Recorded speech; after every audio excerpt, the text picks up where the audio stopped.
Start करते हैं। तो करंट अकाउंट डिफिसिट से पिकअप करना था। सो अभी recently in December quarter India का जो करंट अकाउंट डेफिसिट है इट रीच 23 बिलियन डॉलर्स, जो कि 2.7% है जीडीपी का। This is a 9 year high. ठीक है, मतलब हमारा करंट अकाउंट डेफिसिट इतना कम आज से 9 साल पहले था। ठीक है, 2012 में वहां पर हम लोगों ने ऑलमोस्ट 31 बिलियन डॉलर्स टच कर लिया था करंट अकाउंट डेफिसिट के टर्म्स में। तो उसके बाद ये एक कह सकते हैं कि एक बहुत इंपॉर्टेंट लेवल पे, मतलब एक बहुत इंपॉर्टेंट थ्रेशोल्ड लेवल पे पहुंचा है। ठीक है, सो आगे देखते हैं करंट अकाउंट डेफिसिट क्या होता है। तो आई थिंक 2021 का जो मेंस था उसमें डायरेक्ट यही क्वेश्चन था कि बैलेंस ऑफ पेमेंट के बारे में बताओ। ठीक है, तो किसी को क्वेश्चन याद है क्या स्पेसिफिकली क्या था?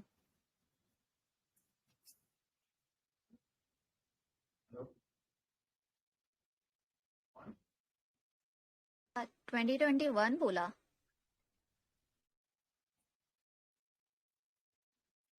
हाँ, 2021 था। ठीक है, तो देख लेना क्वेश्चन था डायरेक्टली, बस यही चीज पूछी हुई थी, बैलेंस ऑफ पेमेंट के बारे में बताइए, कैपिटल अकाउंट, करंट अकाउंट, ये सब पूछा हुआ था उसमें। और बेसिक क्वेश्चन था, ये डायग्राम बना के आना था और कुछ नहीं करना था। ठीक है, सो इतना है ना इसके अंदर। बैलेंस ऑफ पेमेंट क्या होता है? It records the transaction, goods, services, assets between resident of one country with the rest of the world. ठीक है, सो एक पूरे साल का ब्यौरा होता है कि हमारे कंट्री के जो लोग हैं उन्होंने कितना कंज्यूम किया है सर्विसेज, गुड्स, या कितना एक्सपोर्ट किया है। ठीक है, तो उसका जो नेट रिजल्ट होता है वो बैलेंस ऑफ पेमेंट होता है। अगर वो बैलेंस ऑफ पेमेंट फेवरेबल है तो हम बोलते हैं हमारा जो जो भी अकाउंट है, चाहे वो करंट हो या फिर कैपिटल हो, तो वो सरप्लस बोल देंगे। जैसे यहाँ हम करंट अकाउंट डेफिसिट की बात करें, इसका मतलब हम लोगों को इम्पोर्ट ज्यादा था एज कंपेयर टू एक्सपोर्ट। ठीक है, अब देखते हैं करंट अकाउंट में आता क्या क्या है। तो करंट अकाउंट के दो कंपोनेंट होते हैं। विजिबल होता है, विजिबल मतलब ऐसे गुड्स जो आप ट्रेड कर रहे हो। ठीक है, मतलब विजिबल गुड्स हैं, जैसे कि क्रूड ऑयल हो गया, या कोई हमने कार या कोई इक्विपमेंट, इंजीनियरिंग इक्विपमेंट एक्सपोर्ट किया। ठीक है, तो ये सब हमारे विजिबल कंपोनेंट में आ गया। इनविजिबल में क्या है?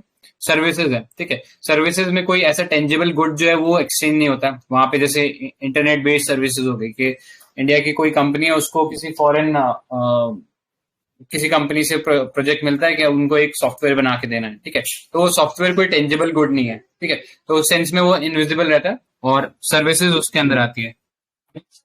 इनकम है, तो इनकम क्या है? Income profit. अगर हमने किसी स्टॉक एक्सचेंज है, ठीक है, उस पे से पैसा कमाया है किसी ने, मतलब बाहर से कोई अपनी कोई सर्विस प्रोवाइड करके पैसा कमाया और वो इधर आ रही है। ठीक है, तो वो भी इनविजिबल है क्योंकि उसके अगेंस्ट कोई काम इंडिया में नहीं हुआ है। Next transfer. तो ट्रांसफर में रेमिटेंसेस, डोनेशन, गिफ्ट्स वगैरह वो सब ट्रांसफर कंपोनेंट में आते हैं। ठीक है, तो ट्रांसफर में क्या हो रहा है बेसिकली? जैसे रेमिटेंसेस की बात करूँ तो रेमिटेंसेस क्या होते हैं? जो फॉरेन इंडिविजुअल्स होते हैं या जो इंडिया बेस्ड लोग होते हैं, बाहर जाके काम कर रहे होते हैं, वो वापस इंडिया में पैसा भेजते हैं अपने घर वालों को या और किसी को। ठीक है, सो उस सेंस में कोई टैंजिबल गुड नहीं प्रोड्यूस होता, लेकिन ये ऐसा पैसा है जिसको वापस रिटर्न नहीं करना पड़ता, तो इनको हम रेमिटेंसेस बोलते हैं। ठीक है, सो ये ब्रॉडली कंपोनेंट था। Visible, invisible. इनविजिबल में हमने देखा सर्विस, इनकम और ट्रांसफर आ गया। ठीक है, नेक्स्ट देखते हैं कैपिटल अकाउंट। तो कैपिटल अकाउंट में क्या क्या आता है? इसमें आता है इन्वेस्टमेंट। तो एफडीआई, एफआईआई जो होता है ना हमारे इंडियन इकोनॉमी के अंदर आ रहा है, तो वो सब कैपिटल अकाउंट के अंदर आते हैं। अगर कोई लोन लिया है हमारी गवर्नमेंट ने या कोई लोन दिया है, ठीक है, सो वो भी कैपिटल अकाउंट में आ जाएगा। एक्सटर्नल कमर्शियल बोरिंग वो भी कैपिटल अकाउंट में आ जाएगी। और एनआरआईज के जो बैंक अकाउंट है वो भी कैपिटल अकाउंट में आएंगे। ठीक है, तो ये क्लैरिटी होनी चाहिए कि कौन सा कंपोनेंट किसके अंडर आता है। प्री के अंदर भी सीधा सवाल आ जाता है और लास्ट ईयर तो मेंस के अंदर पूछा ही था। ठीक है, so current account deficit I guess समझ में आ गया होगा कि हमारा जो है अभी इंपोर्ट जो है सर्विसेज का ज्यादा हो रहा है, मतलब सभी चीजों का इंपोर्ट जो है वो ज्यादा हो रहा है और एक्सपोर्ट जो है वो कम हो रहा है उसके करस्पॉन्डिंगली। ठीक है, अगर हम इस करंट अकाउंट डेफिसिट को और डाइसेक्ट करें तो हम देखेंगे कि करंट अकाउंट डेफिसिट इंडिया के लिए लार्जली ये नेगेटिव ही रहा है। ठीक है, ये आप ग्राफ देख सकते हो यहाँ से, तो विल फाइंड किया ना वो ये जीरो वाला जो लेवल है इसके नीचे ही रहा है ज्यादातर। सिर्फ एक दो इंसिडेंसेस हुए हैं जहां पे ये ऊपर गया है। ठीक है, सो कोई ऐसी वो यूनिफॉर्मिटी नहीं है कि हमेशा नेगेटिव रहा है या हमेशा सरप्लस रहा है, ऐसी कोई यूनिफॉर्मिटी नहीं है। अभी रिसेंटली जब ये लॉकडाउन लगा था तब हमारे इंपोर्ट जो है वो ड्रास्टिकली कम हो गए थे, लेकिन हमारे एक्सपोर्ट जो थे वो बढ़ रहे थे। ठीक है, बढ़ भी नहीं रहे थे तो एटलीस्ट इक्विवेलेंट थे, प्लस हमारे में बहुत ज्यादा एक हाई लेवल पे कैपिटल इनफ्लो हुआ था, ठीक है, एफडीआई और एफआईआई खूब आया था उस दौरान, ठीक है, इसलिए हमारा करंट अकाउंट डेफिसिट जो था वो खत्म हो गया था और हम करंट अकाउंट सरप्लस आ गए थे। तो ये ईयर देख सकते हो, यहाँ पे आपको एक बहुत बड़ा स्पाइक देखने को मिलेगा। This was during the lockdown period only, ठीक है। तो ये चीज हुआ था अभी रिसेंटली, बट अब वापस जो पुराना ट्रेंड है उस पर आ गए हम लोग, मतलब हमारा करंट अकाउंट डेफिसिट वापस शुरू हो गया, हमारा इंपोर्ट जो है वो ज्यादा हो रहा है, ठीक है। अब इसको फर्दर डाइसेक्ट करें तो दो टाइप का इंपोर्ट हो रहा है, ठीक है। एक तो सर्विसेज का इंपोर्ट हो गया, या दूसरा हमारा मर्चेंडाइज एक्सपोर्ट हो गया। मर्चेंडाइज मतलब वो जो गुड्स होते हैं उसके अंदर जो इंपोर्ट एक्सपोर्ट है उस चीज को। तो हमारा ट्रेड डेफिसिट जो है वो मर्चेंडाइज एक्सपोर्ट में है, यानी हम लोग चीजें कम बना रहे हैं, मैन्युफैक्चरिंग हमारी कम है, लेकिन सर्विसेज के अंदर हम सरप्लस हैं। यानी हम जो है हमारी आईटी कंपनीज है वो अच्छा काम कर रही है, और वो इतना अच्छा काम कर रही है कि हम लोग सर्विसेज एक्सपोर्ट कर रहे हैं, ठीक है। तो ये डिस्टिंक्शन पता होना चाहिए। हम लोग इंपोर्ट क्या कर रहे हैं, तो हम लोग मर्चेंडाइज इंपोर्ट जो है वो ज्यादा कर रहे हैं, और सर्विसेज के टर्म्स में हम लोग एक्सपोर्टर हैं, ठीक है, नेक्स्ट एक्सपोर्टर हैं। Further, India is also the largest recipient of remittances. तो बाहर से इंडिया से गए हुए लोग, एनआरआई जो हैं या पर्सन ऑफ इंडियन ओरिजिन है, वो इंडिया में बहुत पैसा भेजते हैं, ठीक है। सो इसकी वजह से इंडिया लार्जेस्ट रेसिपिएंट है रेमिटेंसेज का, तो ये पता होना चाहिए, ठीक है। तो इतना ही था। अब देखते हैं primary reason behind India CAD current account deficit हो क्यों रहा है। तो increased domestic demand, consumer spending due to domestic economic growth, which is reflected in the revival of import post pandemic recovery, ठीक है। तो हमारा जैसे भी ये रिकवरी शुरू हुआ है पैंडेमिक के बाद में, तो हमारा जो डोमेस्टिक डिमांड था या डोमेस्टिक कंजम्पशन बोलो वो इंक्रीज हुआ है, क्योंकि ग्रोथ तो हो रही थी इकोनॉमी में, तो उसके करस्पॉन्डिंगली लोगों के पास पैसा था, तो इसलिए इंपोर्ट ज्यादा बढ़ा, ठीक है। दूसरा, हमारा एक्सपोर्ट जो अनकॉम्पिटेटिव हो रहा है। इंडिया बहुत सारे हमने देखा मल्टीलेटरल इंस्टीट्यूशन से बाहर निकल गया, जैसे रिसेप से बाहर निकल गया, और ऐसे इनिशिएटिव है उनमें इंडिया जुड़ नहीं रहा है, ठीक है। सो बाकी कंट्रीज तो एफटीएज वगैरह इनका फायदा उठा रहे हैं ऐसे मल्टीलेटरल ग्रुप्स का, लेकिन इंडिया को वो एक एज नहीं मिल रहा है, ठीक है।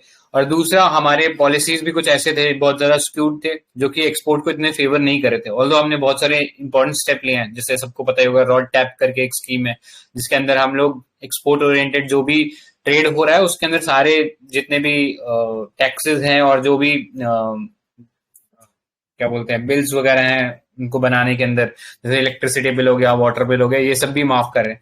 स्टिल हमारे एक्सपोर्ट अनकॉम्पिटेटिव है as compare to other competitors, ठीक है। दूसरा, इंक्रीज एनर्जी इंपोर्ट।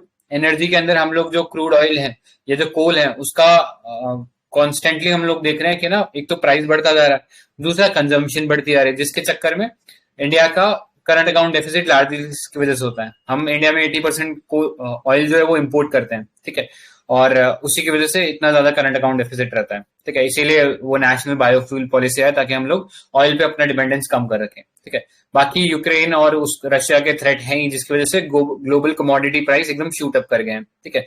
और साथ ही साथ इंडिया लार्जेस्ट गोल्ड कंज्यूमर भी है, मतलब हमारी कंट्री में इतना प्रोड्यूस नहीं होता, हम ज्यादातर इम्पोर्ट ही करते हैं, ठीक है। तो उस सेंस में भी हमारा ये करंट अकाउंट डेफिसिट बढ़ रहा है, ठीक है। अब थ्रेट क्या होते हैं इससे, तो थ्रेट बहुत सारे थ्रेट हो सकते हैं। तो अभी प्रेजेंटली इंडिया कितना सस्टेन कर सकता है, तो 2.5 to 3% of the GDP without getting into external crisis, तो इतना हम लोग सपोर्ट कर सकते हैं, ये इकोनॉमिक सर्वे 21-22 ने बोला था, ठीक है। तो अभी हम इस लेवल के आसपास ही पहुंच रहे हैं, तो इसलिए थोड़ा सा चिंताजनक हो रहा है ये।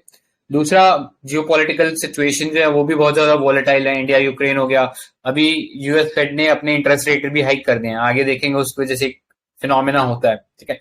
तो आगे पॉइंट्स में देखो, pull out of foreign institutional investors और लिमिटेड कैपिटल फ्लो, या टेपर टेंट्रम ऑफ 2013। तो अभी भी टेपर टेंट्रम देखने को मिला रिसेंटली, जब यूएस फेडरल रिजर्व ने अपने इंटरेस्ट रेट हाइक कर दिए, तो इंडिया से जो इन्वेस्टर्स थे, जो कि यूएस के इन्वेस्टर थे या ऑल अक्रॉस द वर्ल्ड के इन्वेस्टर थे, वो भागने लगे इंडिया से, ठीक है, अपना पैसा लेके भागने लग रहे हैं। और इसीलिए आप देख रहे हो कि पिछले 2-3 दिन में स्टॉक मार्केट काफी ज्यादा गिर गया है। इनफैक्ट अब तो ऐसा लग रहा है शायद रिसेशन आ जाएगा, ठीक है, इस लेवल तक का गिर चुका है, ठीक है। Next, costly macro economic adjustment due to free fall in currency exchange rate. तो आप जब भी स्टॉक मार्केट गिरता है तो कहीं ना कहीं आप देखोगे उसके साथ साथ इंडियन रुपी भी गिरा होता है, तो वही चीज हो रहा है। Indian rupee I think all time low पे पहुंच गया, 78 समथिंग पहुंच गया डॉलर के मुकाबले, तो वो भी एक चिंताजनक मुद्दा है। ये चीज डायरेक्टली हमारे प्रीलिम्स में पूछ ली जाती है कि अगर हमारा करेंसी डिप्रिशिएट होगी तो क्या होगा। तो हमारी करेंसी डिप्रिशिएट होगी तो हमारे एक्सपोर्ट जरूर फेवरेबल हो जाएंगे, ठीक है, क्योंकि हम सस्ते में एक्सपोर्ट कर पाएंगे। बाकी कंट्रीज को लगेगा कि हाँ सस्ते में ये माल मिल जाएगा, लेकिन हमारे इंपोर्ट भी महंगी हो जाएंगी, ठीक है। अब उतने ही पैसे में जितना पेट्रोल आता था उसके लिए हमें ज्यादा पैसे देने पड़ रहे हैं, तो इसलिए इंपोर्ट हमारे लिए और मुश्किल हो जाएगा, ठीक है। सो इंडिया के लिए ये दो धारी तलवार रहता है, डिप्रिसिएशन होना करेंसी का, ठीक है। नेक्स्ट इन्फ्लेशनरी कंसर्न है, मार्केट में इन्फ्लेशन बढ़ जाएगा, ठीक है। जब भी हम देखेंगे कि करंट अकाउंट डेफिसिट बढ़ रहा है, ठीक है, डेफिसिट मतलब खर्चा ज्यादा हो रहा है, तो इसका मतलब मार्केट में पैसा ज्यादा है, खर्चा ज्यादा हो रहा है, इसका मतलब मार्केट में पैसा ज्यादा है, तो उससे इन्फ्लेशन हो जाएगा, महंगाई आ जाएगी। तो अभी आप देख रहे हो सीपीआई डब्ल्यूपीआई अपने प्रेस्क्राइब लेवल से अभी काफी ऊपर है, ठीक है। नेक्स्ट, पेमेंट इम्बैलेंसेस हो सकते हैं, बीओपी क्राइसिस को लीड कर सकता है। इसका एग्जांपल हमने 1991 में देखा ही था। अभी रिसेंटली हम अफ्रीकन श्रीलंका क्राइसिस देख रहे हैं, और 1997 में सिमिलर हमने Asian African crisis Asian financial crisis देखा था, या एशियन टाइगर क्राइसिस बोलते हैं, जिसमें वियतनाम, फिलीपींस, जापान, इस टाइप की सारी इकोनॉमी फ्लॉप हो गई थी, ठीक है। सो ये देख लेना। इसके अलावा फॉरेन एक्सचेंज रिजर्व जो है वो भी कॉन्ट्रैक्ट हो गया। पहले ऑल टाइम हाई पे था 642 बिलियन में, अक्टूबर 2021 में, मार्च के अंदर वो डिक्रीज हुआ है, ठीक है। सो वो कहीं ना कहीं बता रहा है कि हम लोग कंट्री से एफडीआई भी जा रहे हैं, ठीक है। सो ये था। अब वे फॉरवर्ड क्या है? वे फॉरवर्ड पहले तो हम करें domestic production of oil gas, ठीक है, ताकि हमारा इंपोर्ट डिपेंडेंस खत्म हो और हम लोग फॉरेन प्रीशियस फॉरेन एक्सचेंज बचा सके। दूसरा, इंपोर्ट सब्सटीट्यूशन करें।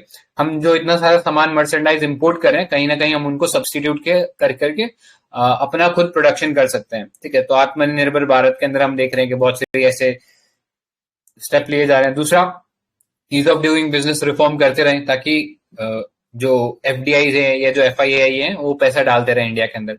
दूसरा, फिजिकल कंसोलिडेशन कर सकते हैं, ठीक है। तो थोड़ी सी टाइट मॉनेटरी पॉलिसी रख सकते हैं, जिसके थ्रू हम लोग इन्फ्लेशन वगैरह कंट्रोल में रखें, और करंट अकाउंट डेफिसिट को भी कंट्रोल में रख सकते हैं इस तरीके से, ठीक है। तो इतना ही था इसके अंदर। किसी को कुछ और ऐड करना है क्या?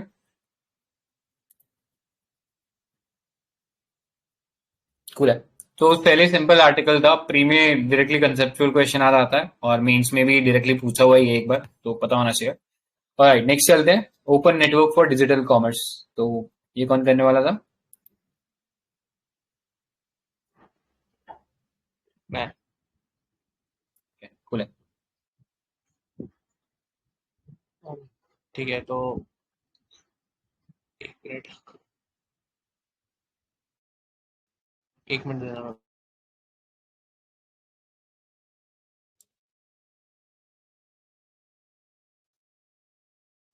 तब तक नेक्स्ट आर्टिकल डिस्कस कर लेंगे हम लोग। रेमंड सर आई थिंक बाद में कंटिन्यू। ठीक ठीक है है सर, आप आगे।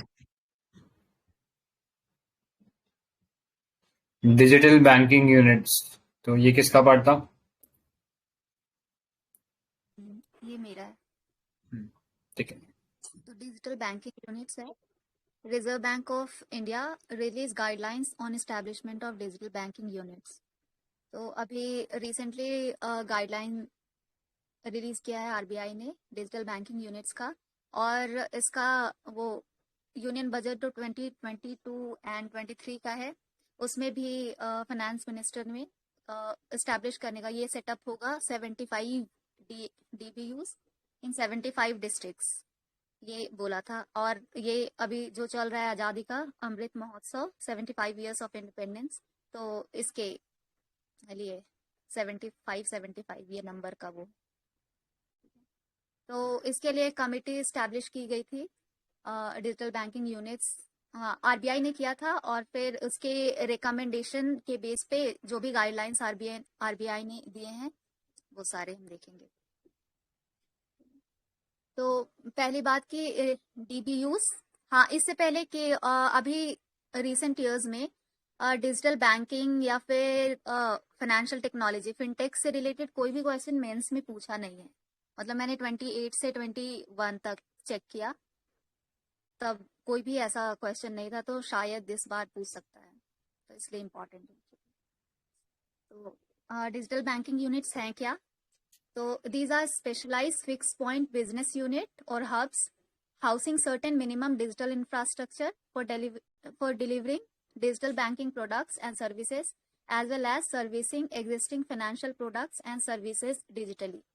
तो जैसे हमने IFSC देखा है गांधीनगर में जो फाइनेंशियल मार्केट्स के लिए है, तो उसी तरह, लेकिन वो बहुत बड़े स्केल में है, ये उससे बहुत छोटे स्केल में है। ठीक है, तो ऐसा कोई फिक्स पॉइंट स्टैब्लिश करेंगे जिसमें जितने भी बैंकिंग प्रोडक्ट्स होते हैं वो और सर्विसेज वो प्रोवाइड कराए जाएंगे। तो इसका who is permitted to start DBUs, तो सारे शेड्यूल्ड कॉमर्शियल बैंक्स होंगे, regional rural banks, payment banks और लीड एरिया बैंक्स होते हैं इनको छोड़ के, क्योंकि ये स्पेशल पर्पस के लिए स्टैब्लिश किए गए हैं। तो इनके अलावा जो भी शेड्यूल्ड कॉमर्शियल बैंक्स है वो उनको परमिशन दी गई है, जिनके पास डिजिटल बैंकिंग का एक्सपीरियंस हो, पास्ट एक्सपीरियंस हो, और ये Tier 1 to Tier 6 सेंटर्स में खोले जाएंगे। और ये हर एक, जैसे कोई भी बैंक अगर अपना DBO सेंटर खोलती है तो उसके लिए कोई परमिशन की जरूरत नहीं होगी सेंट्रल बैंक से। These DBUs will be treated as banking outlets. Their infrastructure and resources. So each DBO shall be housed distinctly with a separate entry and exit provisions. They will be separate from an existing BO with formats and designs most appropriate for digital banking users. तो वो सबकी अपनी अलग entity होगी और वो किसी से लिंक्ड नहीं होगा, उनकी अपनी एंट्री एंड एग्जिट प्रोविजंस वो सेपरेट होंगे। ठीक है, banks are free to adopt an insourced and outsourced model for operations of the digital banking segments including DBUs। ठीक है, तो मॉडलिंग कैसा करना है कि कहाँ से, मतलब इनसोर्स होगा या आउटसोर्स, ये खुद डिसाइड करेंगे। प्रोडक्ट्स एंड सर्विसेज, तो क्या क्या प्रोडक्ट्स और सर्विसेज प्रोवाइड करेगी कस्टमर्स को, ये देख लेते हैं।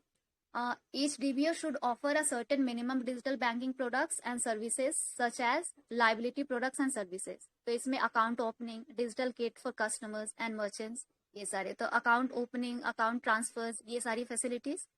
फिर असेट्स प्रोडक्ट्स एंड सर्विसेज, तो इसमें making application for an onboarding of customers for identify retail, MSME और स्कीमेटिक लोन्स। तो इसमें जितने भी लोन्स, तो लोन्स हमें पता है कि वो असेट होते हैं बैंक्स के, तो लोन्स का प्रोविजन होगा कि MSME लोन्स ले सकते हैं। फिर जितने भी गवर्नमेंट स्कीम्स होते हैं उसके थ्रू जो लोन डिस्बर्समेंट होता है, तो ये सारे प्रोडक्ट्स। डिजिटल सर्विसेज है, तो इसमें cash withdrawal, cash deposit only through ATM and cash deposit machines respectively. Internet banking kiosk होंगे, लॉजिंग ऑफ ग्रीवेंस डिजिटली। तो ये सारी फैसिलिटीज, ताकि जो फिजिकल स्ट्रक्चर वाले बैंक हैं उनको रिड्यूस करना है इनका एम। ठीक है, तो सारे जैसे इंटरनेट बैंकिंग सर्विसेज के लिए कियोस्क होंगे जिसमें आप अपने अकाउंट चेक कर सकते हो कि कितना मनी है, और या फिर विड्रॉ कर सकते हो मनी ATM से। तो ये सारी चीजें। दूसरे फीचर्स क्या है? Banks will have the options to engage digital business facilitator correspondents to expand the virtual footprints of DBUs। तो वर्चुअल फुटप्रिंट बढ़ाना है और फिजिकल स्ट्रक्चरल जो है बैंक्स का वो कम करना है। ठीक है, और इसके लिए अपने बैंक्स है वो अलग बिजनेस फैसिलिटेटर यूज कर सकते हैं, कॉरेस्पॉन्डेंट्स अपनी मर्जी के।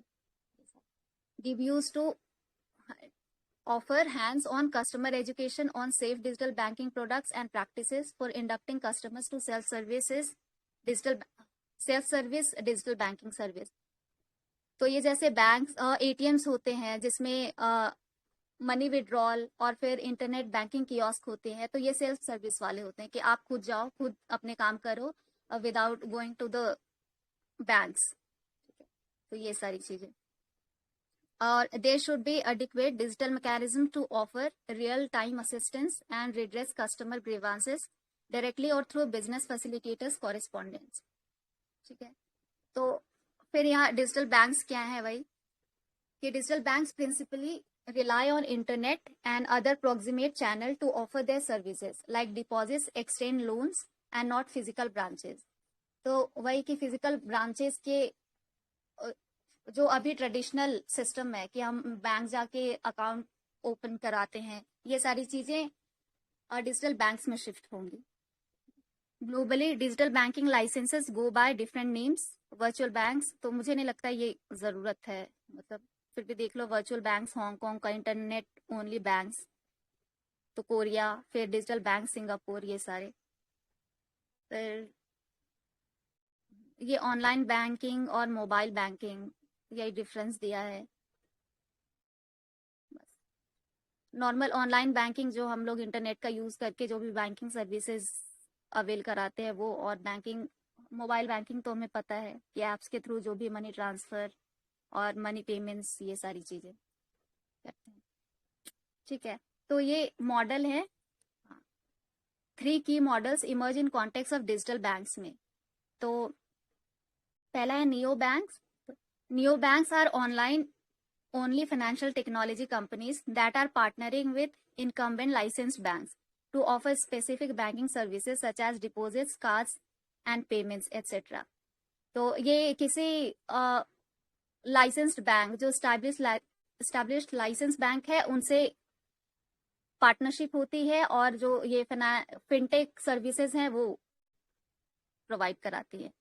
ओपन टेक्नोलॉजीज, रेजर पे, एक्स, डेव, ये कुछ एग्जांपल्स हैं।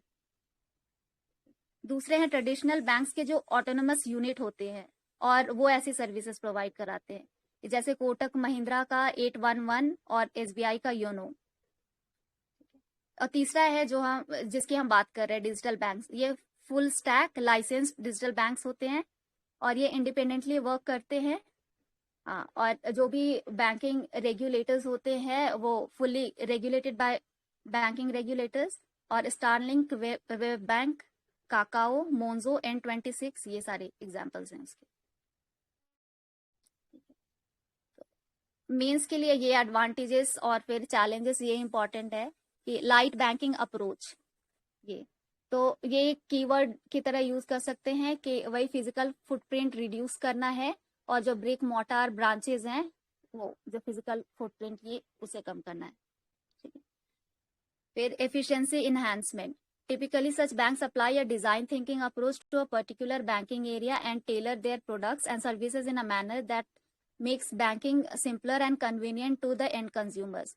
तो जो end consumers है उनके convenience को देखते हुए कि बार बार उन्हें बैंक्स जाना ना पड़े हर एक काम के लिए, तो इस तरह बैंकिंग यूनिट्स हैं वो एफिशिएंसी के लिए यूज की जाएंगी। Meeting customer expectations. तो ये टेक्नोलॉजी डेवलपमेंट की वजह से लोगों के पास अभी इतना टाइम नहीं है कि वो बैंक जा सके, तो डेली लाइफ में थोड़ा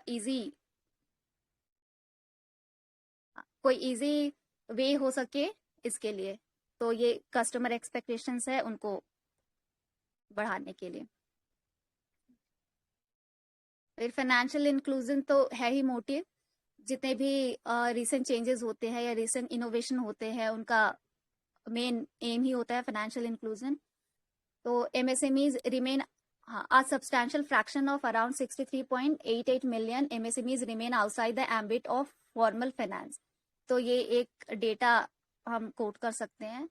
digital banks can enable last mile financial inclusion as a lender can reach a wider customer base in a more cost effective manner. Serving rural markets, it will accelerate and widen the reach of digital banking services as MOVE will open the rural market for service providers besides providing a boost to credit flow। तो rural markets में ये services पहुंचाना है जिससे credit flow भी बढ़ेगा और फिर कस्टमर्स को रूरल मार्केट में डिजिटल सर्विसेज का फुटप्रिंट बढ़ेगा। Easier to set up and can provide better services. They also require lesser staff with cheaper maintenance due to technological tools and can provide better customer experience aided by technology. तो अगर brick and mortar structure नहीं है तो staff नहीं रखने पड़ेंगे जिससे cost effective हो सकता है। Supply side constraints in traditional brick and mortar banking, such as high transaction costs, lack of product innovations, low risk appetite, limited underwriting ability, etc. ये limitations क्या है ये देखते हैं। तो limitation हमें पता है कि लो पब्लिक अवेयरनेस, फाइनेंशियल लिटरेसी कम है सेमी अर्बन और रूरल एरियाज में, और ऑफलाइन प्रेजेंस जरूरी हो जाता है, क्योंकि फाइनेंशियल लिटरेसी नहीं है तो जिसे ये नहीं पता कि ये कैसे वर्क करता है, वो डिजिटल जो भी टेक्नोलॉजी है वो यूज नहीं करेगा। लो इंटरनेट एंड स्मार्टफोन पेनिट्रेशन, तो ये सबके पास स्मार्टफोन भी नहीं है, और फिर इंटरनेट भी, हाँ, इंटरनेट की सुविधा इस तरह नहीं है कि ये डिजिटल बैंक्स इजीली यूज कर सके लोअर टियर सिटीज में। फिर building trust, unlike traditional banks they don't have a physical presence, so customers can not literally bank upon them in case of any issue challenges. तो grievance redressal का कोई एक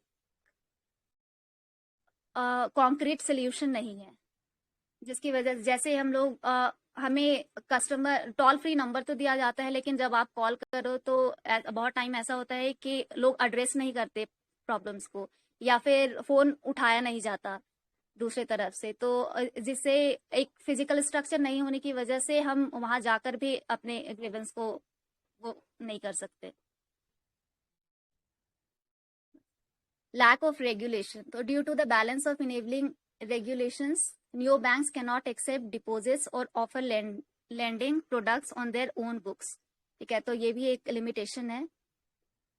A small range of services as compared to a whole gamut of services that traditional banks offer. Besides, since these are highly digital focused, they may not be able to cater to the banking needs of non-tech savvy consumers.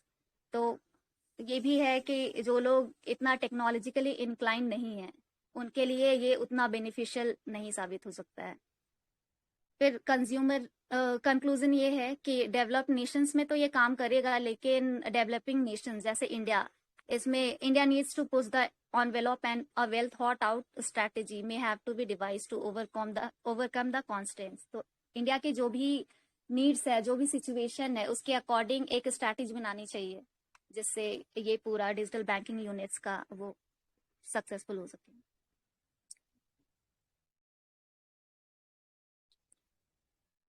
किसी को add करना है? I think ये characteristic of digital bank, characteristics of digital banks, तो restrictions on banks physical presence to encourage distribution. तो ये physical presence हमने देखा कि इनका कोई वर्चुअल प्रेजेंस होगा, फिजिकल प्रेजेंस नहीं होगा, ताकि डिस्ट्रीब्यूशन ज्यादा इसका आउटरीच हो। और focus on under penetrated sectors such as micro, small and medium enterprises through innovations in digital distribution, digital underwriting, etc. हाँ, ये कोई बता सकता है डिजिटल अंडरराइटिंग? मुझे ज्यादा समझ में नहीं आया ये टर्म।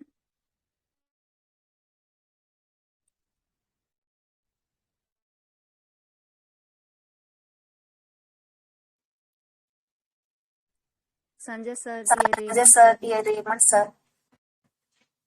आई थिंक अंडरराइटिंग वही होता है ना जब आपका लोन माफ कर देते हैं वो, तो आई थिंक वो उस सेक्टर के केस में भी डिजिटल लोन जो है उसको माफ कर देंगे। हाँ, मतलब अंडरराइटिंग तो वो नॉर्मल अंडरराइटिंग मुझे पता था। नहीं नहीं, आप एक मिनट, किसी का एको कर रहा है। नहीं नहीं, जैसे अभी पेटीएम पे देख रहे होगे ना, पेटीएम आपको लोन दे रहा है, राइट? तो अपने खुद से फैसिलिटीज दे रहा है, बट क्या होता है कि एक सेक्टर ऐसा भी है, हम जैसे लोग, कि भाई संजय सर को छोड़ के जो जिनकी जॉब वॉब नहीं है, सो अपन लोग को अगर लोन लेना हो या ना लेना हो तो उसकी रिस्क कैलकुलेशन रहती है, राइट? और रिस्क कैलकुलेशन आजकल, पहले तो क्या होता था कि आपका फाइनेंशियल बैकग्राउंड निकाल लेते थे, ठीक है, आप जो फाइल कर रहे हो इनकम टैक्स में उसी से ले, मतलब केवाईसी के थ्रू निकालने की कोशिश करेंगे etcetera. But right now they have change, they are now also watching your digital platforms, they are also trying to, मतलब not exactly snoop, but they are trying to understand your digital identity, और उस digital identity के base पे और आपकी physical identity के base पे, physical identity तो केवाईसी से निकल गई, इनकम टैक्स से निकल गया, और डिजिटल आइडेंटिटी आपकी सोशल मीडिया प्रेजेंस से निकल गई, इन दोनों को कंबाइन करके फिर वो बता सकता है कि हाँ इसको लोन इतना दिया जा सकता है। इनफैक्ट कुछ केसेस में क्या रहता है कि सम पीपल हैव बड़ा ही बेसिक सी फिजिकल आइडेंटिटी है, like so let's say they are earning only 40,000, पर उनकी सोशल मीडिया प्रेजेंस देखेंगे तो बहुत ज्यादा है, शायद those people, if given a loan, for them it is very tough to escape from the law enforcement, जो बिकॉज इतनी पब्लिक जानती है उनको, कोई ना कोई तो बता ही देगा, राइट?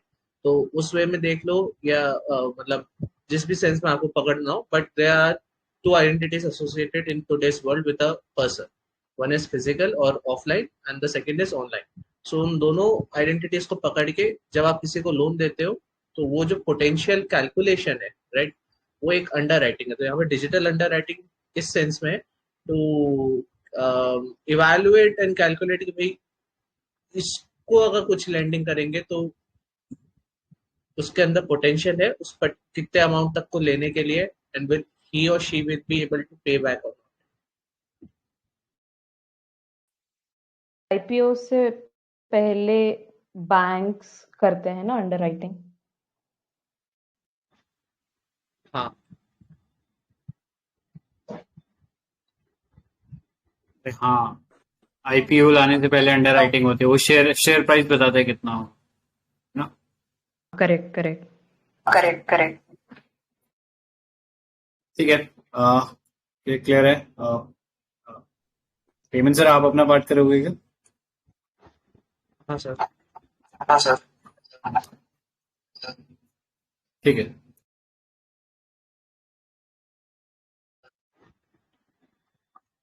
ठीक है. So open network for digital commerce. So crux basically यही है कि now India has launched a platform which is basically similar to Amazon or Flipkart. अब before going in detail, पहले अपन समझ लेते हैं कि अभी क्या क्या मॉडल है अपने पास, राइट? तो अभी सिंपल सेंस में समझे तो एक होता है सेलर्स के लिए, एक होता है बायर्स के लिए, जो हम जनरली यूज कर रहे हैं अमेजोन डेली, राइट? एक ऐप डाउनलोड करके, that is your buyers app. But एक सेलर्स ऐप भी है जिसपे चार्ज करा जाता है. Say they are selling book for 250, right? तो जो let's say wings of fire है, उनको सेल करनी है, इट्स अराउंड 100 रुपीज. तो उसके ऊपर 2% कमीशन उनको देना पड़ता है अमेजोन को. But let's say they have to sell a comic, right? तो मुझे कॉमिक खरीदना है, but the comic is ranging has a price more than 1000 rupees. So उस पे Amazon would be taking 12.5%. This is the reasons why the discounts they are offering are the maximum in their capacity, क्योंकि उस case में जितना ज्यादा discount देंगे उतना उनका मार्जिन कम होता जाएगा. ये होता है सेलर साइड पे. बायर साइड पे we agree to their terms. So हमारे पास ये चॉइस नहीं है नेगोशिएट करने की, that say if I am purchasing a mobile, do I have a choice कि मैं उसको रिप्लेस कर सकता हूँ या मैं उसको रिटर्न कर सकता हूँ? Because nowadays many of the platforms are offering only replacement, they are not offering return. तो इस तरीके से अब बायर्स की खुद की क्वारीज बनती जा रही है, सेलर्स की खुद की क्वारीज बनती जा रही है. और उसके साथ आता है बीच में एक इम्पोर्टेंट पार्ट, वो होता है लॉजिस्टिक का, राइट? हम लोग मतलब जो लोग थोड़ा बिजनेस साइड पे होंगे उनको पता भी होगा कि they are generally searching for various sites की भाई इस पे से कितना लगेगा. If I have to say send 10 kilos to a place, how much charge would be accrued from me, right? तो इस पर्टिकुलर मतलब 3 लेवल्स की ये जो हो गया ना अपने अपने फंडामेंटल्स के साथ, division of shopping, right? Shopping infrastructure बोल तो उसी को टैकल करने के लिए और सिक्योर करने के लिए government recently launch the pilot phase of open network for digital commerce. अब जो अलग एग्जाम्स है एक्सेप्ट यूपीएससी, तो सॉरी पीएससी, तो उसमें पूछा जा सकता है कि कौन कौन सी सिटीज है. तो एनसीआर है, बैंगलोर है, इसके बाद भोपाल है, कोयम्बटूर है in Tamil Nadu, and then we have Shillong in Meghalaya, right? So they have tried to place select places which have their own speciality, right? So कुछ tier 1 cities है, कुछ tier 2 है, कुछ tier 3. Now in cities में this pilot project will be launched. Right now the charge is being taken around, it is free of charge, है ना? कोई भी चार्ज नहीं लिया जा रहा है. And they are actually holding this sort of mela where they are calling sellers to associate themselves with the platform. And these melas are not only being opened in these particular 5 cities, it is pan India. तो हो सकता है कि ONDC का जो मेला हो वो केरला में लग रहा है, वो कभी कर्नाटका में लग रहा है. सो अलग अलग सिटीज में स्टेट्स में लग रहा है to entice sellers to come on this joint platform. ये हो गया ओएनडीसी का काम. अब ओएनडीसी कैसे काम कर रहा है सो बायर्स के लिए एक बायर ऐप डेवलप करना होगा, अगेन वो एक थर्ड पार्टी करेगी। उसके साथ बीच में लॉजिस्टिक वाला पार्ट आ गया, उसके लिए भी थर्ड पार्टी ऐप डेवलप करेगी। And then we have sellers app that would be also developed by third party. मतलब कंप्लीट जो इंफ्रास्ट्रक्चर डेवलपमेंट है वो थर्ड पार्टी है। हाउएवर ये जो थर्ड पार्टी डेवलपमेंट है, this is not only going to be developing apps on the basis of जो उनके मन में आया, right? There would be some norms, and these norms presently are being not calculated, but are being decided by the committee under Nandan Nalkeri, right? Who has been, important part in UPI's success. अब इस particular जो उनने flow chart देके रखा है उसमें एक बार देख लेते हैं। तो अभी एग्जिस्टिंग प्लेटफॉर्म सेंट्रिक मॉडल देके रखा है, 3 है, मोबिलिटी, ई कॉमर्स और डिलीवरी। अलग अलग एप्स रहते हैं और प्रोवाइडर्स जो है अपनी कंडीशंस के साथ उस पर आ रहे हैं। However, these conditions are not only decided by providers, it is mainly decided by the platforms themselves, and that's why this particular model is called platform centric, क्योंकि वही डिसाइड कर रहा है। But when it is or it's called future, right? The new future in the market. So it's open network model. यहाँ पे we have our own choices, we have our own conditions, and at the same point जो service providers है उनकी खुद की conditions है। So if we are able to come at some middle path, then we would have a successful transaction. So in ONDC's network centric model, buyers and sellers can transact no matter what platform application they use through an open network. तो एक और इसका example सबसे अच्छा है crude में broadcasting, right? So WhatsApp पे किसी ने ब्रॉडकास्टिंग यूज करी तो उसको पता होगा, यू टाइप 1 मैसेज और 75 लोगों के पास चले जाता है, right? Instead of sending every person individually.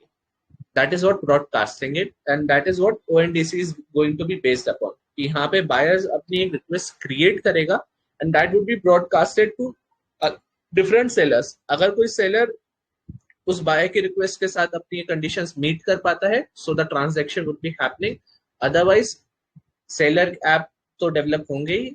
Like Amazon, this particular platform ONDC पे buyers have to surf through various products and then select उनको किस seller के साथ transact करना है. Now the question is कि यहाँ पे open source का मतलब क्या है? So again, Telegram is a open source. इसका मतलब ये है कि इसकी API available है. When API is available, it means that anyone could take the basic infrastructure and develop its own app. So to make a process or software open source, it implies that the technology or the code deployed for the process is freely made available for everyone to use, redistribute and modify. Important point. यहाँ पे sir एक point मैं add करना चाहूंगा. Open source और API में difference होता है. Open source is when the code can be utilized by anyone, any changes can be made and sold as their own product. ठीक है, वो ओपन सोर्स होता है. जैसे कि अभी आई थिंक प्री में अभी क्वेश्चन भी आया था, इनमें से कौन कौन सा ओपन सोर्स है. जैसे there was this app which was developed, Aarogya Setu, तो वो एक ओपन सोर्स है. मतलब उसका कोड ओपनली अवेलेबल है, कोई भी जाके उस कोड को चेक कर सकता है. अगर उसमें किसी को लगता है कि डेटा इलीगली तरीके से कहीं लिया गया है तो उसके खिलाफ वो रिपोर्ट भी कर सकता है, लोगों को अवेयर कर सकता है कि हाँ इस ऐप को मत यूज करो, ये इसमें से ऐसा डेटा लीक हो सकता है. और वो डेटा लीक हो सकता है तो वो बता सकता है जो भी कंपनी ने उसको बनाया. जैसे इंडिया आरोग्य सेतु शायद NIC ने बनाया था या जिसने भी बनाया था उसको बता सकता है कि हाँ ये इसमें बग है, आप इसको फिक्स कर लो. तो वो फिक्स करके एक तरीके से एक ट्रांसपेरेंसी आ जाती है, तो वो ओपन सोर्स होता है. whereas API is basically providing a platform for communication between two platforms. ठीक है, जैसे क्या होता है, आप उबर ऐप चला रहे हो. ठीक है, उबर ऐप में आप अपना मैप खोलते हो, यू विल सी कि उसमें जो मैप आ रहा है ना उस पर लिखा रहता है गूगल मैप.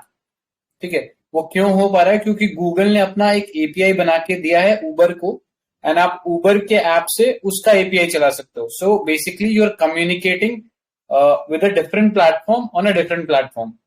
ठीक है, मतलब आप उबर पे रह के गूगल के साथ काम कर रहे हो. सिमिलरली कोई स्टॉक मार्केट में काम करता हो तो जैसे देखा होगा उसने एक प्लेटफॉर्म है called trading view. Trading view पे वो जो भी स्टॉक मार्केट के चार्ट आते हैं ना वो आते हैं. ठीक है, अब लोग क्या करते हैं, बहुत सारे अब नए नए ये डिस्काउंट ब्रोकर बन गए, जैसे एंजल ब्रोकिंग या फिर अपस्टॉक हो गया या फिर जेरोदा हो गया, तो ये लोग क्या करते हैं, ये ट्रेडिंग व्यू का एपीआई यूज करते हैं और अपने ऐप में लगा लेते हैं। यानी आप ऐप तो जो भी डिस्काउंट ब्रोकर है उसका आप यूज कर रहे हो, लेकिन आप यूज किसका चार्ट कर रहे हो, तो ट्रेडिंग व्यू का कर रहे हो। सिमिलरली कई बार आप देखते होगे कि ना आपको वेबसाइट्स पे लॉगिन के लिए बोलता है, तो आपको बोलता है कि अपने गूगल लॉगिन से इस्तेमाल करो, तो वो क्यों कर पा रहा है, क्योंकि उसने वो गूगल ने अपना एक एपीआई दे रखा है उसको। So that's the difference between API and open source. Yes, time पे एक वेबसाइट आता था ना, गोडैडी करके, जहाँ पे लोग अपने वेबसाइट्स बना सकते थे। ऐसे कह सकते हैं क्या उसको ओपन सोर्स? नहीं नहीं नहीं, नहीं वो थोड़ा ओपन सोर्स थोड़ा अलग हो। एप्लीकेशन का कोड अवेलेबल है आपको, ठीक है। जैसे लिनक्स एक सॉफ्टवेयर है, ऑपरेटिंग सिस्टम है, उसमें आप चेंज दुनिया भर का चेंज कर सकते हो। ओबीएस भी आई थिंक एक ओपन सोर्स है, आरोग्य सेतु ओपन सोर्स है, मतलब उनका सोर्स कोड अवेलेबल है, आप ऐप बना सकते हो, बस इतना ही है। जैसे टेलीग्राम खुद है एक ओपन सोर्स, उसकी लाइब्रेरी यूपीआई भी कह सकते हैं क्या? हाँ भीम भी, हाँ correct, UPI is also open. हाँ, वैसे यूपीआई एक टेक्नोलॉजी है, अलग अलग कंपनीज बनाती है, बट हाँ वो चीज एक डिक्लेयर कर दी है कि हाँ ऐसा ऐसा आप यूज कर सकते हो, तो वो सब यूज कर सकते हैं, तो yes.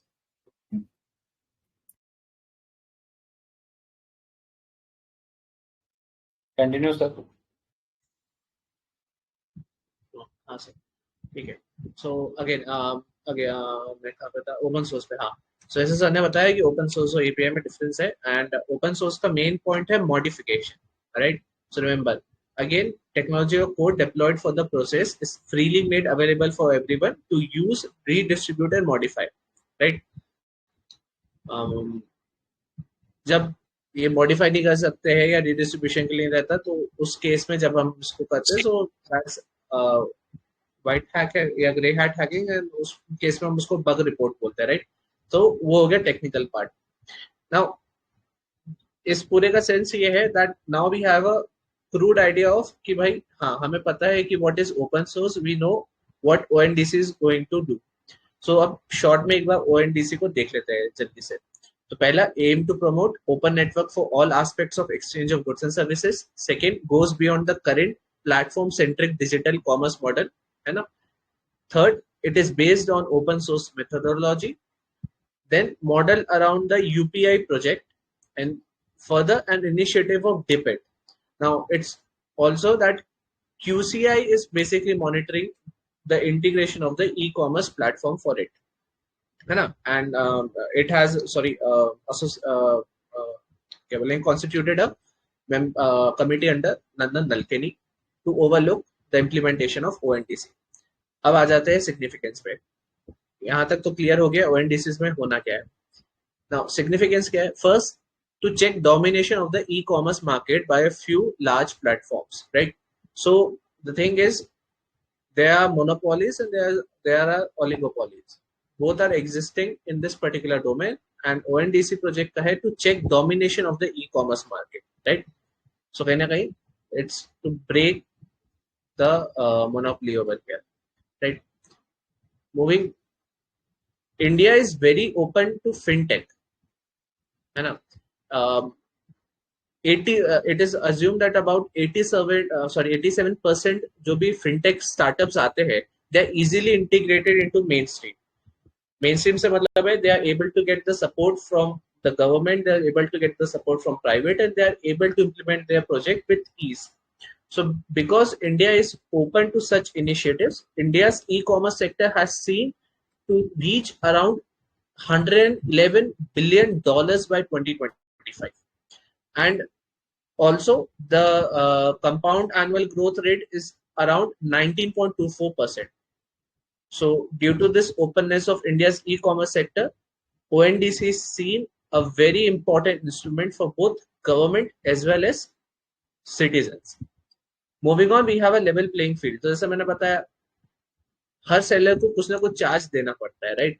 And they can't put their own conditions, because यहाँ पे जो चाहे वो अमेजोन का सेलर प्लेस हो या फ्लिपकार्ट का सेलर प्लेस हो, they all have their own conditions. कि इतनी बुक बेचोगे तो इतना परसेंट लेंगे, इसके ऊपर बेचोगे तो इतना परसेंट लेंगे। इस केस में स्मॉल मर्चेंट्स इजीली पार्टिसिपेट नहीं कर पाते। एंड फ्यू इयर्स बैक जो अमेजोन का खुद का क्लाउड टेल करके एक कंपनी थी जो कि बहुत ही हाई रेट्स पे प्रोडक्ट्स अवेलेबल करवा रही थी, it was able to corner out many small players, right. काफी सारी कॉम्पिटिशंस ने कम करी। So the level playing field which is unavailable in present scenario, this particular ONDC is seen to be a step of democratization and decentralization of the digital commerce space. And small businesses would be able to use any ONDC compatible application instead of being governed by specific platform centric policies. इसके लिए वो मेला लगा रहे हैं अलग अलग state में। Then we have a wider access to sellers. So the specialty is यहाँ पे किराना स्टोर ओनर्स भी पार्टिसिपेट करेंगे। So as I said कि एक ब्रॉडकास्ट होगा, ब्रॉडकास्ट में जिस जिस सेलर को रिप्लाई करना है वो खुद से रिप्लाई करेगा, and there would be a competition among various type of sellers. तो किराना सेलर्स हो गए, रिटेलर्स हो गए, होलसेल सेलर्स हो गए, राइट। सो ये सब लोग कॉम्पीट करेंगे to discover a price that they can supply the product at. Now there is the overall development of the sector. Again potential है, तो उस पोटेंशियल को एब्जॉर्ब भी करना है और एक्चुअलाइज भी करना है। So it is expected to digitize the entire value chain, standardize operations, promote inclusion of suppliers, and derive efficiencies in logistics. And most important, it will help consumers to make e-commerce more inclusive and accessible for consumers, as they can discover any seller, product or service by using any compatible platform. अब आ जाते हैं concerns पे। So we know it is open source or there are many lucrative qualities associated with it. वो sir ऊपर chart है, उसको एक बार देख लेते हैं जल्दी से। So जो फीचर्स है, these are all the lucrative qualities associated। क्या क्या? It's non-rivalrous, non-exclusive public infrastructure. Then we have voluntary and flexible adaptation, open specifications and equal access, right? And business को कैसे help कर रहे हैं? Creation of a level playing field, reduction in customer acquisition cost, reduction in monopolistic practices, establishing seamless integration across supply chain. But अब आ जाते हैं concerns पे। So the concerns basically ये है कि despite being open source, whether sellers आएंगे कि नहीं आएंगे, and second buyers आएंगे कि नहीं आएंगे। So उसी को उसने break करा है। पहला कैसे? Compete against the big players. So both merchants and buyers flock to Amazon and Flipkart because of their service quality. That includes everything from smooth returns and refunds experience for buyers as well as sellers, right? तो मैंने phone खरीदा है, मुझे return करना है, right, sorry replace करना है, return तो अब होता नहीं, सो रिप्लेस करना है। So in that particular case not I am able to purchase a mobile which I need, I am also able to replace it quite efficiently. This particular ecosystem क्या ONDC develop कर पाएगा? That is the first concern. Second, quality of products. So there are some ground level challenges that ONDC shall have to face. For example, is the product delivered by the seller genuine or fake? Did the customer receive the same product? So ये जो general queries है, और इसी को लेके एक laser develop करेंगे where they will be assigning कि हाँ भाई ये सेलर गलत था, या दिस बायर की जो फ्रीक्वेंसी है, या ये बायर सस्पिशियस है, राइट, क्योंकि एक कंपटीशन भी होता है मार्केट में। सो उन सबको लेके एक लेजर डेवलपमेंट होना है, और वो पर्टिकुलर क्या क्या नॉर्म्स रहेंगे, उस पर क्या क्या कंडीशंस रहेगी, वो भी नंदन नल के लिए कमेटी देगी। And finally establishing the technology. So Indian technocrats को ये डेवलप करना है, and this is the biggest challenge, right.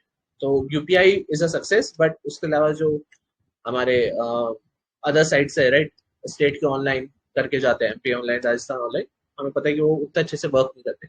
So the biggest challenge for ONDC as Amazon and Flipkart have been able to lure merchants and buyers due to their tested technology. Debit needs to build something comparable, if not better, to outdo rivals, right? और इसमें एक उन्होंने छोटा सा point miss कर दिया।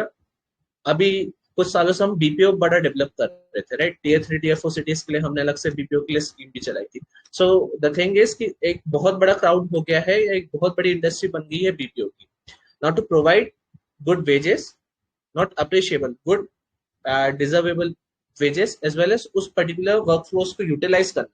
So for that particular purpose also ONDC is a good alternative. अगर ONDC सही से develop हो गया, it would be easily able to integrate the BPO sector into it, right?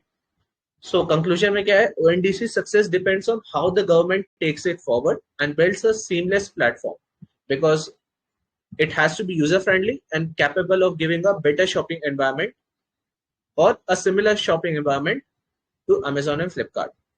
A swift dispute resolution is also required to enhance credibility of platform. और उसके अलावा जो government के स्टैंडर्ड टारगेट्स है $5 बिलियन ट्रिलियन बाय 2024 से आगे होकर 2026 हो गया, and the export of $4 billion bye 2024. तो ये जो है उसके अलावा ये ठीक है. हाँ सर, इतना ही था स्टार्टिंग.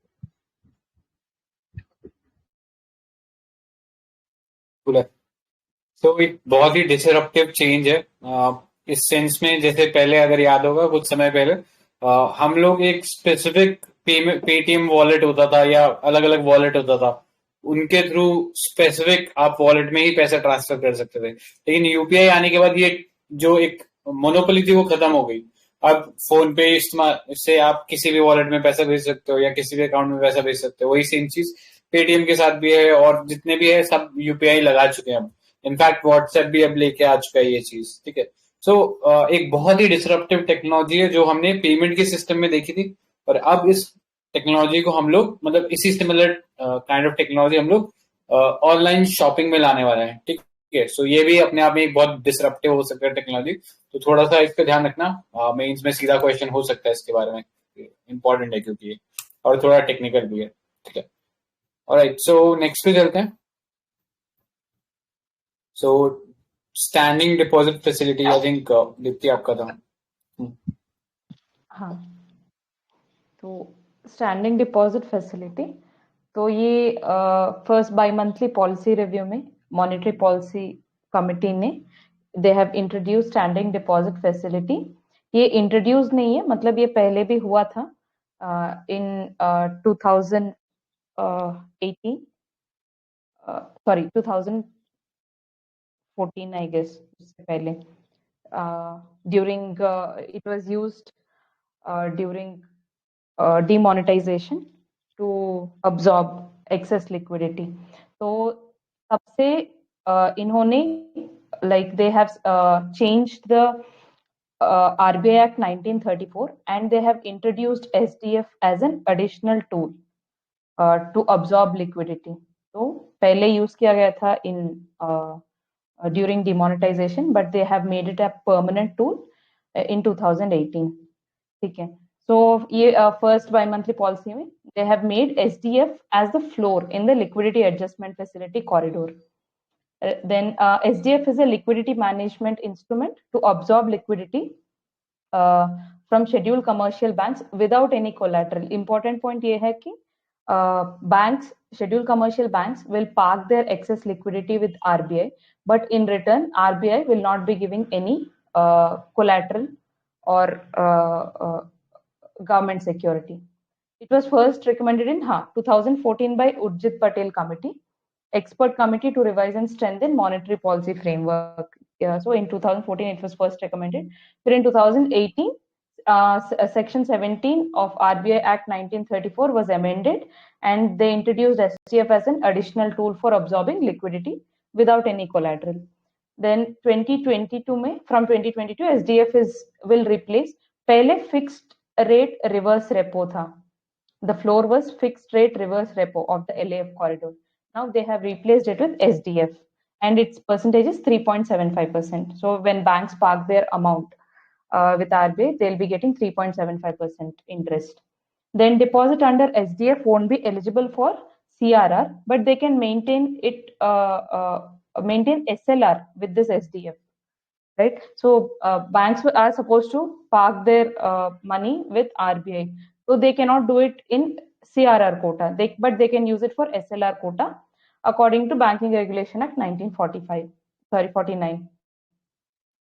उसके बाद लिक्विडिटी, तो नीड फॉर एसडीएफ क्या है? सो कोविड-19 में लिक्विडिटी सरप्लस हो गया था. Liquidity management, operating procedure of monetary policy is the main instrument for central banks without working under inflation targeting regime of RBI, that is 4 plus or minus 2%. So RBI का inflation targeting regime है. So ये it's an operating procedure of monetary policy liquidity management के लिए। Then inflation targeting regime भी 2016 में introduce हुआ था with a 6-member monetary policy committee under RBI Act 1934 to determine various policy interests to achieve the inflation target.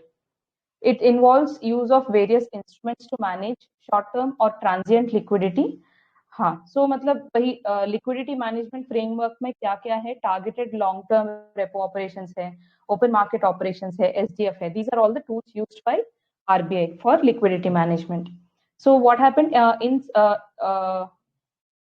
2019, in surplus since 2019 due to easing of monetary conditions. So RBI ने monetary conditions ease किया था. Then liquidity in the system increased significantly during COVID-19 pandemic. So RBI has provided liquidity of 17.2 lakh crore, out of which only 11.9 lakh crores were utilized by the banks. So बचे liquidity overhang of 8.5 lakh crores were lying with the banks unused because of extraordinary measures of pandemic. Starting this year, RBI plans to absorb this liquidity in a gradual and calibrated withdrawal over a multi-year time frame in a non-disruptive manner to normalize liquidity management to pre-pandemic levels. As an additional tool, SDF will absorb liquidity to restore surplus liquidity in the system to a level consistent with the prevailing stance of monetary policy. I think right now RBI is following an accommodative stance. So SBI will absorb liquidity to restore the pre-pandemic level of surplus. Then उसके बाद benefits of SDF, absorbing surplus liquidity from banks flushed with excess money at higher interest rates to control inflation. Actually क्या हो रहा था, like right now our inflation is at around 4.5%. So inflation increase हो रहा है, but GDP decrease हो रहा है. On the other hand, like generally if inflation is increasing, मतलब अगर surplus money है इकोनॉमी में, जीडीपी भी इंक्रीज होना चाहिए, but it is happening the other way around. Inflation increase हो रहा है बट जीडीपी डिक्रीज हो रहा है. But then you have to target repo rate for this, but RBI did not do this. It kept the repo rate, मतलब accommodative stance है, तो it is not changing the repo rate as of now. So in order to absorb that excess liquidity, they have brought in this SDF, standing deposit facility, strengthening operating framework of monetary policy by removing the binding collateral. तो इसमें binding collateral नहीं है, तो ये operating framework of monetary policy has been strengthened. Then SDF effectively empowers RBI with unlimited sterilization power on liquidity. वही ये, because there is no binding collateral, ये unlimited sterilization power हो गया है RBI के पास due to no binding security constraint. It will absorb the transient nature liquidity as it will be operated on an overnight basis. ये जो liquidity पड़ा है banks के पास, ये transient nature का है, तो it will absorb that kind of liquidity. Then SDF will be available at all days of the week, including public holidays and weekends through eCuber portal.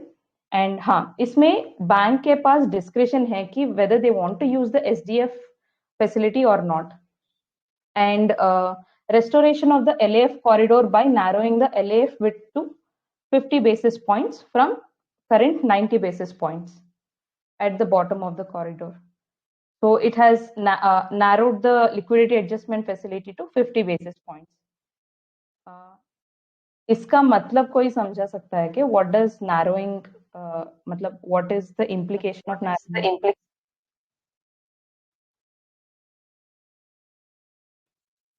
हाँ, तो इसमें बेसिकली कुछ नहीं है. जो पहले रेपो रेट होता है और रिवर्स रेपो रेट होता है, ठीक है, उसके बीच में जो डिफरेंस होता है ना, उसको हम लोग बोलते हैं कि एक तरीके से स्प्रेड बोल सकते हैं कि हाँ इतना स्प्रेड हो रहा है. तो अभी उनमें डिफरेंस काफी बढ़ गया था, रेपो रेट और रिवर्स रेपो रेट में काफी डिफरेंस बढ़ गया था.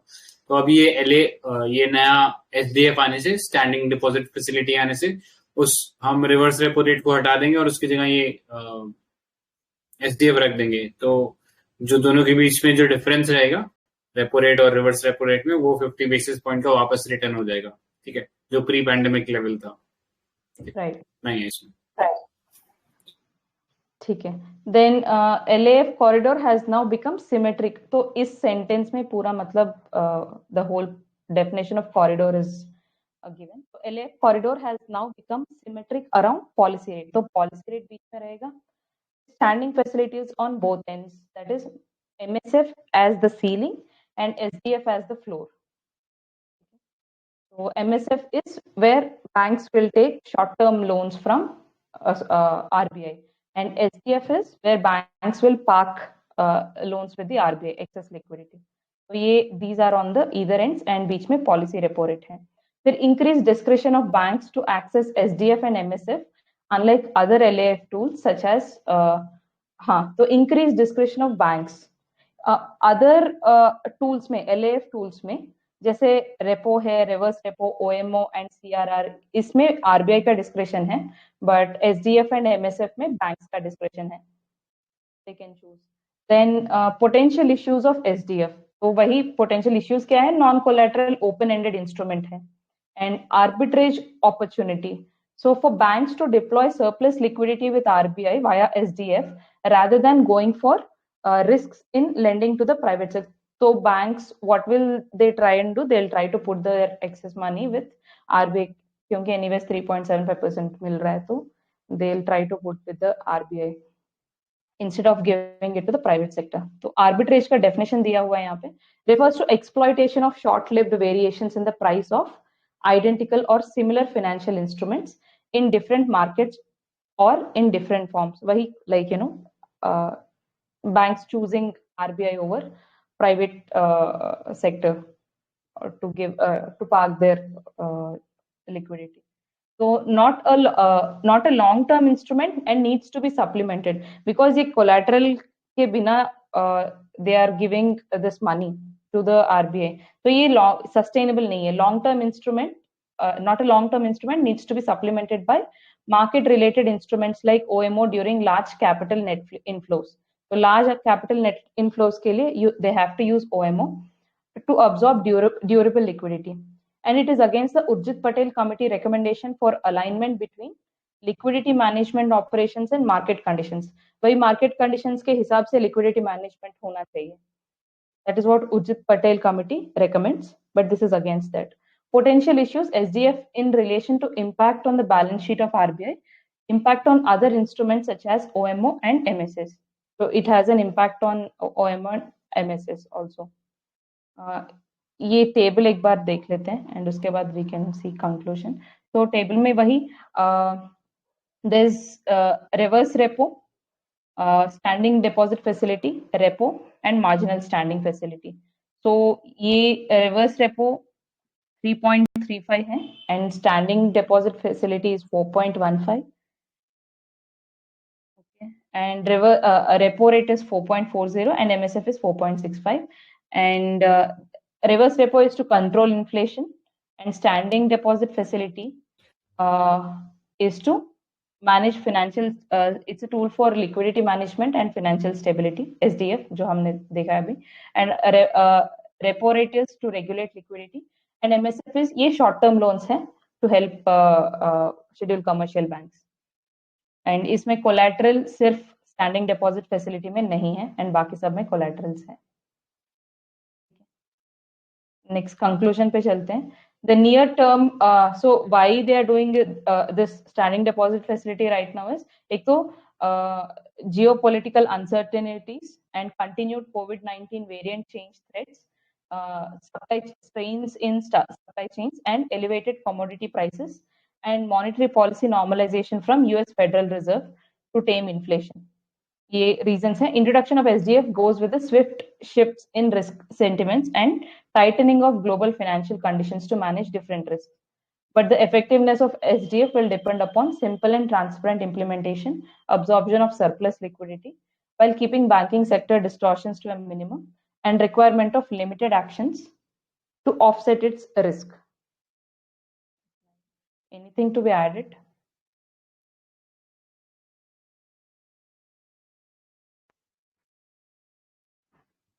ऐड करना पता नहीं, रात को तो भी कल ऐड कर देंगे।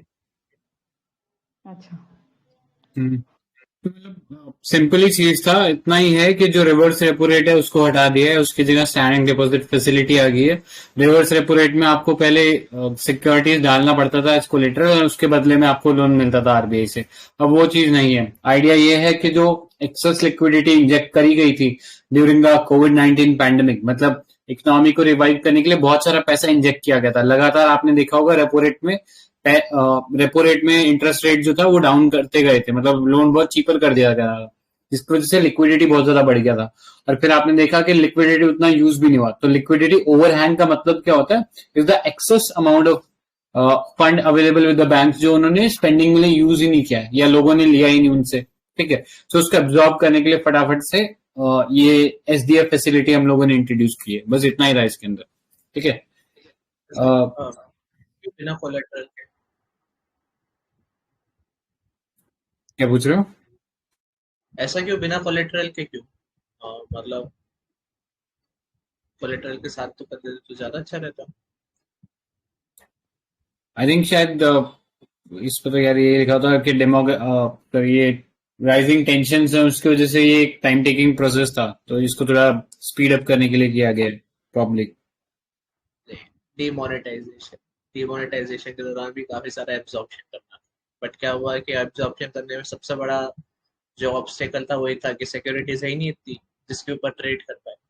मतलब हाँ, आरबीआई एक के पास लॉजिकल कम रहता है ना सिक्योर, मतलब जितना है वो काफी नहीं है एक्सेस हाँ लिक्विडिटी। हाँ, बस एक लॉजिकल बात ये है कि संजय सर अगर मेरे को 2 लाख रुपए, सॉरी 2 करोड़, वो तो बहुत बड़े, तो वो मुझे अगर 2 करोड़ रुपए दे रहे हैं, तो he wouldn't be doing transaction on the basis of belief कि मुझे कभी वापस करेगा या फिर यू नो मैं उसको दे सकता हूँ, है ना? until unless he's donating me 2 crores, so are you donating me? अच्छा चलो ठीक है, but the thing is कि in any case asset is a requirement अगर उसके ऊपर ट्रांजेक्शन होना है तो, राइट? ये तो एक सिंपल प्रिंसिपल है मॉनेटरी एस्पेक्ट। सो उसी बेस पे ये है कि आरबीआई के पास कहीं ना कहीं लैक हो जाता है कभी कभार government securities का, right, to bring repurchase agreements online, right? तो इसलिए मेनली एसडीएफ आया so उसमें सबसे एक जो बोलते हैं बेनिफिट देखा वो ये था कि डिस्पाइट रिवर्स रेपो थोड़ी सी ऊपर थी एसडीएफ के, या फिर अपन मान ले ऐसा कुछ कंडीशन भी बनी, the banks were more interested to store their money collateral free with RBI rather than collateral, because उसका सेकेंड रीजन ये है कि एसडीएफ में जो मनी काउंट होगा that would be counted as SLR, right? So ना ही अकेला एसडीएफ कोलेटरल फ्री है, so it's making the transaction more smooth between RBI and banks. It's also counting the SDF amount as SLR, right? तो ये दो बड़े advantages थे, इस कारण बैंक एसएलआर ज्यादा प्रेफर कर रही थी। आरबीआई भी प्रेफर इसलिए कर रहा था बिकॉज जो डिमोनेटाइजेशन में सिक्योरिटी की कमी है जिस कारण से 99 some percent पैसा ही वापस आया, वो जो 0.4-0.6% छूटा उसका रीजन था गवर्नमेंट सिक्योरिटीज की lack. And finally we have geopolitical uncertainties वगैरह। तो बेसिकली ये है कि जब इजी हम ओपन मार्केट ऑपरेशंस करते हैं तो जितने ईजी के साथ जितने ईज के साथ एब्जॉर्ब कर लेता है आरबीआई G-SEC के थ्रू मनी, उतना ही अगर वो बैंक के साथ भी कुछ सिस्टम बना पाता तो अच्छी बात रहती। फॉर्चुनेटली एसडीएफ ने अपना काम वो करा, एसडीएफ ने इनफैक्ट प्रूव भी करा that it is a very viable instrument to absorb the liquidity from banks, right, providing them also an advantage, competitive advantage. इसलिए यहाँ पे एसडीएफ यूज हो रहा है।